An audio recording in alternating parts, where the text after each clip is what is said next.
When the Fed printed a bunch of money during COVID and gave it to like BlackRock to manage, like, was that incompetence?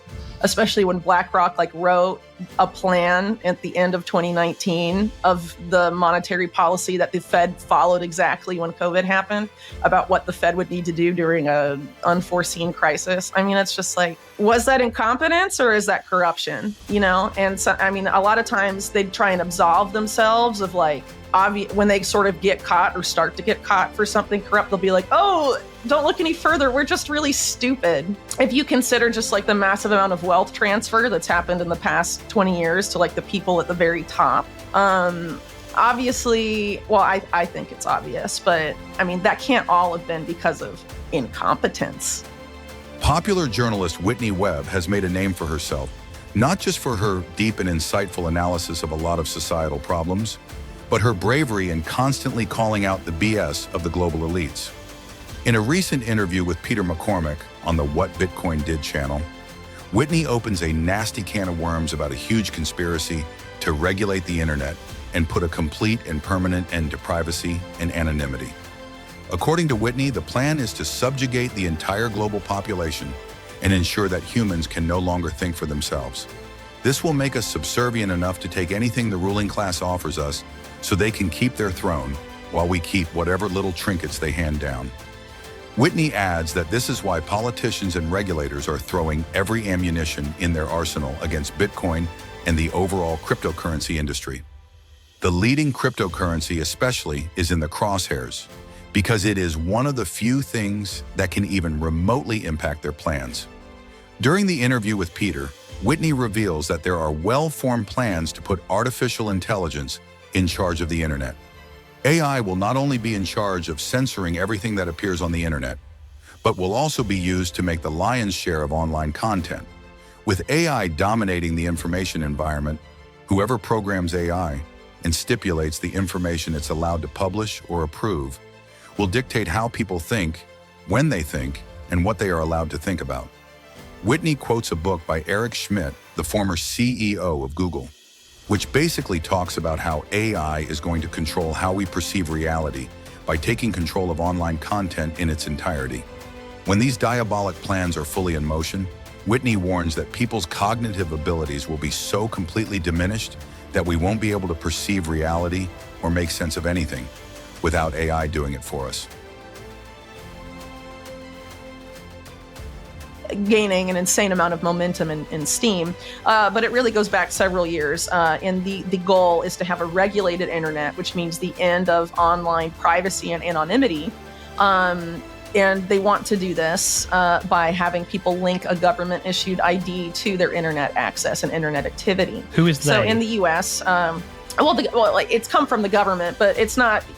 A lot of government policy, whether it's about this or something else, doesn't come organically from the government. It comes from think tanks. It comes from, groups like that, or even the WEF, the World Economic Forum, that are then given to politicians, and politicians legislate and enact it, and then the state enforces it. But it's not necessarily the ideas of the legislature and the state itself, these policies. And more often than not, these think tanks are funded by corporations and billionaires and all of these guys. And they also own the politicians. So it's really them creating the policy. And they use the state as an enforcer to force it on the public, right? So that's, I guess, the global public-private partnership is what my colleague Ian Davis calls they, right? And I think it's pretty fair. He puts the BIS at the top, by the way, of the pyramid. This policy, one of the earliest iterations of it, at least in the United States, was during the Obama administration. They called it a driver's license for the internet. The idea of, in order to access the internet, when you set up, internet connection at your house, the internet service provider links all of your internet traffic to your ID. And in doing so, the government and the signals intelligence arm or intelligence agency of the government then has access to not just everything you're posting and writing online, but also everything you read and consume online. And everything you buy. And everything you buy. Totally. I mean, this whole push is completely related to ending financial anonymity and financial privacy as well. It's a completely interrelated thing. And I've done pretty extensive deep dives on this going back to probably like 2021. because it's very tied up with how they're likely to force this regulated internet on the populace, because they're not just going to be like, let's do this now. I mean, people aren't going to go along with it. So they need some sort of event that gets people angry and afraid and panicking in order to stick it through. So basically, this is going to be folded into, I guess, what I would call a Cyber Patriot Act. The Patriot Act being the legislation pushed through in the U.S. after September 11th, 2001. Right. A lot of which wasn't necessarily related to anything to do with 9/11, but was a huge power grab by the state taking advantage opportunistically of the panic after 9/11. So they need some sort of event like that to ram all this stuff through.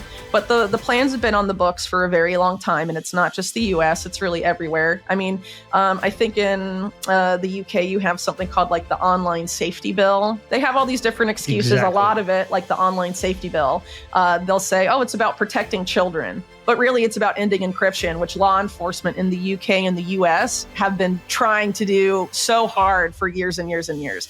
I mean, Bill Barr, who was Attorney General under Trump in the US, was like, that was his main policy goal, was to end encryption. And he talked about it all the time, but a lot of people didn't really pay attention, I guess. But in the UK, it's a similar push because, of course, as I'm sure you're aware, the UK national security state and the US national security state are very intertwined, specifically signals intelligence, the whole Five Eyes alliance, which is obviously includes more countries, but it's UK and US dominated, obviously. It's not like Australia and New Zealand are running the show there. During the interview, Whitney explains that while the regulation in itself is completely abhorrent, the manner in which it is being enforced is even more evil. According to the renowned journalist and writer, they will present their plans under the guise of protecting underage users or stopping cybercrimes. However, what they are really doing is introducing more instruments of control until the entire system is completely under their control. Whitney also points out another important fact that most of us are not paying attention to. While they are doing everything to take complete control of the internet, they are also pushing for people to live their lives online as much as possible. Almost every part of the physical world is currently being eroded by an online substitute. Work, education, investing, and even everyday tasks like ordering groceries are all done in the digital realm to make it easier to capture everyone all at once. Let's get back to Whitney's interview. So in terms of what we're talking about with government, regulation of the internet and all of this, it's coming, right? We're already seeing the first signs of it here. There's an obvious push to censor more speech and link people's speech to their ID and have it more surveillable than ever before. Gutting encryption, why do they want to do that? So they can read everything that you say and all your transactions, follow them all. There's a similar effort in crypto and specifically with Bitcoin to criminalize mixers and criminalize any sort of service that affords you increased financial privacy. So a big complaint about Binance from the DOJ is that they were allowing people that were subjected to U.S. sanctions to use their service, but they're not really like a U.S. company, are they? But the U.S. government, the U.S. is an empire. They want to be able to go to any country and say, you can't do that. We're actually in charge. You know what I mean? So Binance not being under their thumb and being active in all these other countries, allowing people in Iran to use their services, for example. I mean, that was a big sticking point for them. It wasn't like criminals, terrorists in Iran. It was just like people in Iran. They're subject to U.S. sanctions. You're not complying with U.S. sanctions. And so we're going to charge you $1 billion and take out your chief executive and put our people in charge. This is the mafia, guys. I wrote a 1,000-page book about how the government is in the U.S. is organized crime, specifically the Department of Justice, and that's what they're doing. And keep in mind too, the DOJ has an insane amount of Bitcoin it holds, and they want more. Well, I definitely think Bitcoin has the potential to be a tool for financial freedom, but I think there's major efforts well underway to co-opt that to serve the same agenda, right? And so I think people in the Bitcoin space that want it to be a tool for financial freedom need to get wise to those efforts to co-opt and resist, because it's either a tool of financial freedom or it's not. You know what I mean? And so if you cede enough territory and let them completely dollarize Bitcoin and turn it into a tool of US empire, to keep the dollar afloat and like, you know, keep dollar hegemony going forever and ever and ever. And, you know, are saying it's a flaw in Bitcoin that you like can't put dollars easily on Bitcoin and all of this. I mean, no, I mean, the whole point supposedly, right, of creating Bitcoin was to give Wall Street banks the middle finger and create something that had immutable sound monetary policy, correct? So if you allow them to co-opt it so it's not those things anymore, what are you left with? The same old world. Is it a tool of financial freedom, or is it just has the promise of Bitcoin been hollowed out and replaced with Wall Street garbage? Is that what you think the issue there, like ETFs? Are you alluding to the ETFs?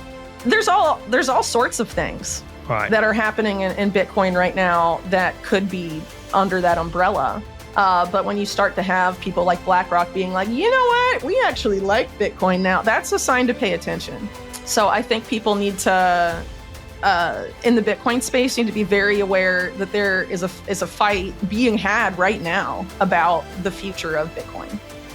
And you have to decide which side you're on. Are you going to fight for Bitcoin to be a tool of financial freedom, or are you going to allow it to be co-opted by the powers that be that it was supposedly designed to resist them and, you know, be something they can't control? Are you going to give them control of it? I mean, the answer should be no to any Bitcoiner worth respecting, in my opinion.